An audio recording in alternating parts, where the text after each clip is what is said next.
heureuse de vous retrouver sur Monaco Info. Parmi les grands titres qui seront développés dans cette édition, la journée internationale du sport au service du développement et de la paix, l'ouverture officielle du salon Ever au Grimaldi Forum, reportage dans ce journal autour de véhicules écologiques innovants. Rencontre avec la blogueuse qui connaît un succès sur Internet, Isabelle Oziol de Pignol. Elle vient de participer à une séance de dédicace à la Fnac Monaco. Et puis la suite de notre série de reportages consacrée au Printemps des Arts avec un concert donné en l'église Saint-Charles. Le 6 avril est la journée internationale du sport au service du développement et de la paix. Créée en principauté, l'association Peace and Sport développe depuis plusieurs années des projets à Monaco et à l'étranger destinés à promouvoir la paix à travers le sport. Et c'est donc tout naturellement qu'en ce 6 avril, Peace and Sport a organisé plusieurs opérations à Monaco, dont un footing emmené par l'ancien champion français Marc Raquil. Le reportage de Serge Prémont et Dominique Poulain. Un footing pour promouvoir la paix et la réconciliation. L'événement a été initié par Peace and Sport à l'occasion de la journée internationale du sport au service du développement et de la paix. Les coureurs se sont donné rendez-vous sur le parvis du Stade Louis II avant d'effectuer une boucle autour de la roseraie. Ce petit groupe de coureurs a eu le privilège d'effectuer ce footing avec Marc Raquil, ancien champion du 400 mètres. Pas de cadence folle, ni de chrono proche de ceux des Jeux Olympiques. L'essentiel n'est pas là. Aujourd'hui, c'était vraiment une action pour la paix, tous unis, c'était solidarité. Et on s'est fait un petit tour promenade, détente et un bon vivant, quoi, tranquille. Marc Raquil n'a pas hésité à soutenir cette initiative. Il est champion de la paix, comme le sont beaucoup d'athlètes internationaux de haut niveau, toujours en activité ou ayant terminé leur carrière sportive. Moi, je n'hésite jamais à mouiller le maillot pour les bonnes causes. Et d'une part parce que j'ai été un sportif de haut niveau et parce que aussi simplement les causes comme celle-ci me touchent beaucoup. Et n'ayant pas vraiment les moyens de pouvoir faire autrement, je mouille le maillot et voilà. Je donne un peu de sueur pour pouvoir faire parler des choses. Voilà. Les coureurs ont également participé à l'opération White Card, une opération qui permet à tous ceux qui croient en la capacité du sport à changer le monde de se mobiliser de manière symbolique. Moi, je pense que le sport est un vecteur de rapprochement. C'est un vecteur qui a beaucoup de force parce que dans le sport, il y a plein d'idées qui s'unissent. Et la fraternité, l'entraide, le fair play, c'est déjà les principales idées pour moi. Et si bien que pour moi, c'est clair que le sport, c'est super important pour la paix et ça devrait vraiment être encore plus appliqué, surtout de nos jours. Pour participer à l'opération White Card, il suffit de se prendre en photo en brandissant un carton blanc, comme le ferait un arbitre sur un terrain de sport. C'est devenu au fil des ans l'un des grands rendez-vous du calendrier monégasque. Le salon Ever 2016 vient d'ouvrir ses portes au Grimaldi Forum.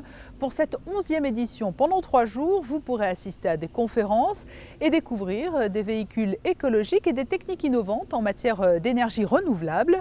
Voici ce qui vous attend. Le fil rouge du salon Ever Monaco qui se tient au Grimaldi Forum est les énergies renouvelables et la mobilité. Au programme de la 11e édition, des conférences scientifiques, des tables rondes et des essais autour de la dernière vague de véhicules verts, c'est-à-dire des véhicules électriques ou hybrides, qu'il est possible d'essayer dans les rues de la Principauté. Ce salon réunit des chercheurs, des universitaires, des chefs d'entreprise, des décideurs publics et même des étudiants ou des lycéens comme ces jeunes élèves de seconde, première et terminale de la filière génie industriel du lycée technique et hôtelier de Monaco. Ils sont venus présenter leur dernière technologie, un vélo électrique qu'ils ont réalisé de A à Z. Il leur a fallu un an de travail pour rechercher le matériel, dessiner et concevoir les différentes pièces. Lorsque j'ai pris la direction du lycée technique hôtelier, j'avais 3 projets, dont un était de promouvoir les énergies renouvelables. Donc, dans le cadre de la section tertiaire industrielle, nous avons monté ce projet en partenariat avec M. De Rijneski, consul honoraire du Vietnam, qui nous a offert donc, ces cadres en bambou. Et donc le projet a démarré à partir de là. Donc l'idée était d'intégrer cet esprit au sein du lycée et de donner une valeur ajoutée à nos élèves en termes de débouchés professionnels. puisque c'est une activité des débouchés, un secteur qui se développe énormément. Donc nous souhaitions donc former nos élèves pour intervenir sur ce type de véhicule dans le cadre de leur vie professionnelle. Autre curiosité, le GREP G12S, un vélo électrique aux allures de superbike. C'est une véritable fusée dans le monde des vélos électriques. Il peut atteindre les 100 km/h. C'est un VTT classé 5G, donc un VTT qui est capable de faire du cross, mais qui, grâce à la puissance de son moteur électrique et au choix des matériaux, des suspensions, est capable d'atteindre les 100 km/h avec une autonomie en mode économique de 120 km et une charge très rapide puisqu'on peut charger en 80 minutes toute la batterie. Et la Sûreté publique de Monaco, la police de Genève et l'armée d'Abu Dhabi vont ou ont déjà testé ce vélo et pourraient bientôt l'adopter. L'architecture est également présente au salon Ever Monaco avec la conception de maisons passives, des maisons privilégiant le confort des espaces créés. Tous ces critères ne peuvent pas être séparés l'un de l'autre si on veut avoir une démarche globale, dans la vision globale d'économie d'énergie, d'empreinte sur la planète. Vous pouvez faire des bâtiments qui seront économes en énergie, mais qui ne seront pas avec un air intérieur simple. Si on veut avoir une démarche globale pour respecter l'environnement dans sa réalité, il faut adopter tous ces critères. C'est-à-dire un bâtiment qui ne consomme aucune énergie en besoin de chauffage, qui va avoir un air intérieur très sain, qui va régulièrement renouveler son air intérieur avec des filtres, etc., etc., etc. On ne peut pas avoir une autre démarche que la démarche globale. Dans ces maisons, pas de système de chauffage ni de climatisation, mais des fenêtres exposées plein sud et des brises soleil orientables, permettant de laisser passer le soleil et d'éviter la surchauffe en été. C'est l'une des grandes tendances du moment, ouvrir un blog, y partager sa vie ou même des conseils.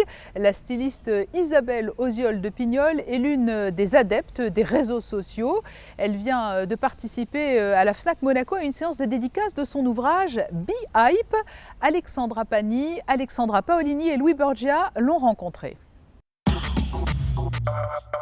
Quand j'ai eu un blog, c'était pas encore très connu.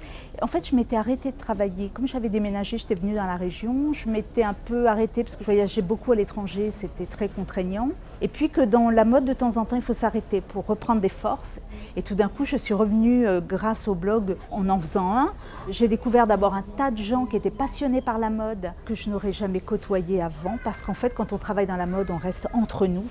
Et là, c'était vraiment super de rencontrer enfin des gens qui avaient une grosse culture de mode, qui avait un sens, qui était pointu et qui n'en faisaient pas leur métier. C'est la cerise sur le gâteau. Donc j'ai rencontré tous ces gens, les boîtes m'ont repéré, certains magazines, et j'ai commencé comme ça à faire de l'illustration avant de refaire du style. Parce qu'au départ, je m'étais dit, ça sera une forme de CV un peu interactif, un peu genre, je suis dans le coup, j'ai un blog. Et en fait, les gens m'ont demandé d'être illustratrice, et puis après, des maisons qui m'ont demandé de faire des illustrations pour eux, m'ont après demandé de faire du style. Et voilà, donc là maintenant j'ai pris ma vitesse de croisière et je suis multicasquette comme beaucoup de gens aujourd'hui dans la mode. Qui aurait cru il y a quelques années qu'on aurait trouvé d'un livre sur la mode, sur le maître et l'apprenti. C'est quand même le retour du métier, du savoir-faire. J'ai rangé tous ces gens dans des catégories. Une catégorie business, c'est-à-dire tous les nouveaux business qui sont liés au net. C'est tous ces petits jeunes issus de maisons de commerce qui se sont dit quel business je vais faire et voilà. Et après il y a la mode, tous les gens qui se montrent, évidemment les blogueurs, les youtubeurs, les machins. Après les physiques, parce qu'il y a aussi des nouveaux physiques, certains gens qui ont les barbes, les tatouages et tout ce qui fait rêver les gens, qui donne envie. Et les styles de vie. Je suis beaucoup liée aux gens qui sont préoccupés par l'environnement. Voilà, c'est tous les hipsters. Voilà. Et en général, c'est planétaire, c'est dans le monde entier en fait. C'est pas uniquement des personnages que l'on retrouve qu'en France ou en Europe. Nous les avions suivis dans leur préparation. Les brodeuses de l'association De Fil en Aiguille viennent d'organiser leur exposition annuelle au Yacht Club de Monaco. C'est l'actualité en bref. Vous le voyez sur ces images, plus de 60 ouvrages réalisés par des brodeuses de Monaco, de France et d'Italie ont été exposés. Tous ces lots faisaient également partie d'une loterie et les tickets vendus vont quant à eux permettre de financer des actions de la manne mondiale. Vous le voyez aussi sur ces images, des orchidées étaient en vente et le fruit de cette vente ira cette fois à des brodeuses du Burundi qui se verront offrir du matériel. À la fin du mois, le 27 avril, seront célébrés les 40 ans de l'accord Ramoge. Un exercice anti-pollution sera organisé ainsi que la signature officielle de l'accord amendé. Mais sachez que d'ores et déjà, un concours photo est ouvert à tous. Pour impliquer le grand public dans la préservation de l'environnement marin, il est proposé de réaliser des clichés de ce riche mais fragile patrimoine. Toutes les infos utiles sur ce concours se trouvent sur le site ramoge.org. Le Printemps des Arts 2016 touche à sa fin. Le week-end prochain sera le dernier week-end de concert. Le programme est cette année encore extrêmement ambitieux et varié pour séduire tous les mélomanes. À l'église Saint-Charles, c'est un concert de musique du temps du Roi Soleil qui vient d'être proposé avec 2 organistes et l'ensemble Organum. José Sacré et Serge Prémont faisaient partie des spectateurs attentifs de ce concert.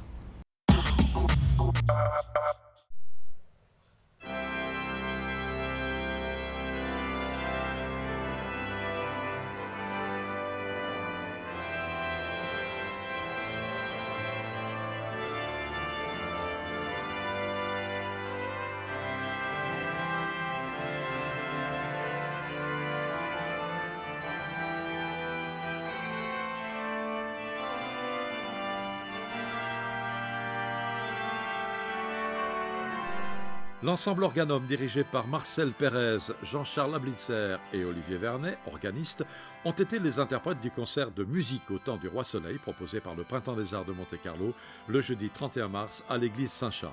Titulaire des grandes orgues de la cathédrale de Monaco et directeur artistique du Festival international d'orgue de Monaco, Olivier Vernet a repris dans son programme quelques pages des plus importants représentants de l'orgue français au XVIIe siècle. André Raison, Jean-Adam Guillain, François Couperin. Cette deuxième partie du XVIIe était en quelque sorte un âge d'or pour la musique d'orgue. Les compositeurs utilisent toutes leurs ressources pour mettre en valeur les timbres de l'instrument. Et même si la musique n'est pas de la musique de concert, puisque cette musique était destinée à l'office, on a vraiment de très très belles pièces. De grands compositeurs, mais que sait-on des orgues de cette époque ? Il y avait des très grands facteurs d'orgue, tels Louis-Alexandre Clicquot, qui a construit de très grands instruments. Un plus petit mais magnifique, actuellement encore conservé à l'église de Houdan, en banlieue parisienne. Les instruments étaient très choyés par les facteurs d'orgue. Les timbres étaient très caractérisés. Et on trouve une musique, tout compte fait, qui dialogue entre les registres de l'orgue. Et c'est vraiment de la musique parfaitement adaptée. Alors, cette musique était vraiment la musique du dimanche. Il n'y avait pas de concert. Toute la musique qu'on va entendre ce soir, elle était donnée au cours des offices un peu prestigieux, peut-être pour Noël, pour les grandes fêtes. Mais c'était de la musique qui était donnée, c'était de la musique vivante. C'était pas de la musique destinée à un concert très précis ou une fête. De toute façon, une grande fête quand même religieuse, mais dans le cadre de l'office du dimanche.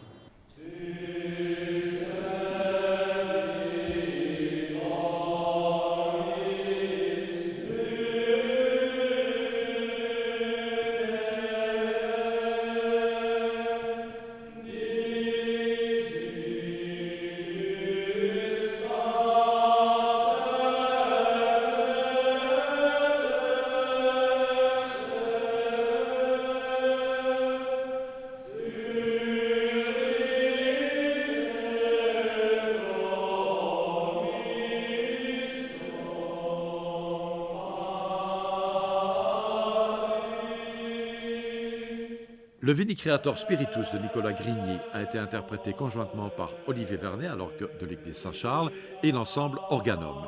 L'ensemble Organum, dans la troisième partie, a donné un programme qui, sous le titre général Les Vêpres de Saint-Louis, a retracé les grands moments de ce qu'étaient les vêpres solennelles en France au XVIIe et XVIIIe siècle.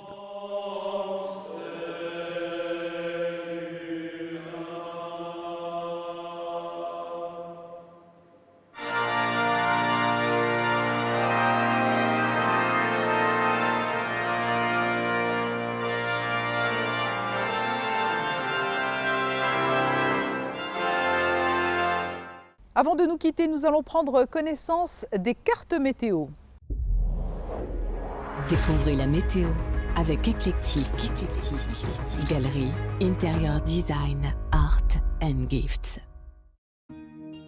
Jeudi, maintien d'un temps doux agréable malgré un soleil un peu voilé, vent faible à modéré et des températures supérieures au normal. Vendredi, temps moins doux que les jours précédents, sans baisse importante des températures. Les nuages cacheront partiellement le soleil. Samedi, temps assez beau, éclaircies plus franches le matin que l'après-midi, ciel menaçant en fin de journée. Dimanche, enfin, faible risque de pluie dans la nuit ou la matinée. Les percées du soleil seront inégales dans la journée. Vous avez découvert la météo avec Eclectic. Galerie, Interior Design, Art and Gifts. C'est la fin de ce journal. Dans un instant, votre magazine sur Monaco Info. À très bientôt.